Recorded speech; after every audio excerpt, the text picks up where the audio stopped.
What we have discovered with respect to this reforestation program, and I'll ask for the images to go on the screen with respect to the renewals, is that when we got into the ministry, we were presented with a briefing note, and I have it on the screen there.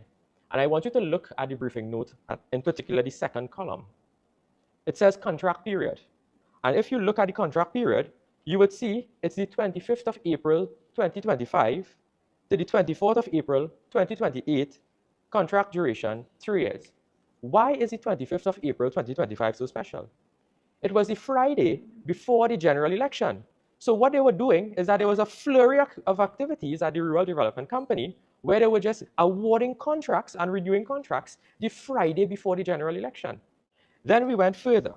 We went further into seeing some of the contracts that were in fact awarded. And I want to give you some names. In particular, there was one contract called Kimmel's Construction and Maintenance Services Limited. When we looked at the directorship, it's one Anton Lynch. Now, I have a note that that person is the executive member of the PNM Moruga Tableland Party Group. Let's go again. SAB, Nadsam Construction Services Limited, one of the director, Nader Nazruddin Hussain, was a former PNM candidate in 5th Company in the Princeton Regional Corporation. Toyland Limited, again, Francis Paul PNM activist, Triumph Construction and Maintenance Company Limited, Anson Allen, Moruga Tableland, again, you chairman, I believe, of that constituency.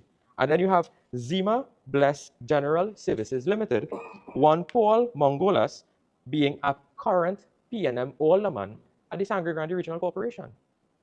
So what we have discovered was that on the eve of the general election, they were awarding these reforestation contracts to friends, families, executive members, and party officials of the People's National Movement. But I want to show you something that is even more strange, and I'll ask Kivan to bring it up, which is the contract renewals. I want you all members of the media and those who are watching us, look at this document. Watch what they were doing. When you look at the date of the agreement, they were scratching the date with a pen and initial in it. So you have a contract dated August 4, 2023, they scratch it and put July 17th and put an initial. This is what they were doing. This is the nonsense that was taking place with public monies. This was not Balize House money.